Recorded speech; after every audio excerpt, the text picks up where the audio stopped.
Hope you guys are doing well. Welcome back. So in this video, I'm going to show you that how you can manage my files section on the Windows AI website. So let's get started. So first of all, what we have to do simply we need to go to the website, and after going to the website, what we have to do we have to log in, and after that we need to go to the My Files section.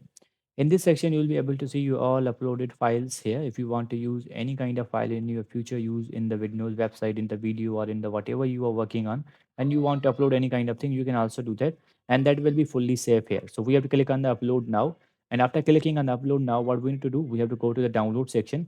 For example, you have to upload the file, you have to choose the file, that which file you want to upload. So I'm going to choose a random file, like I'm going to upload this one. So let's click on this, and after choosing this file, it will take few seconds or few minutes in uploading your file. It's up to your internet speed. If your internet will be fast, then you will get the faster result.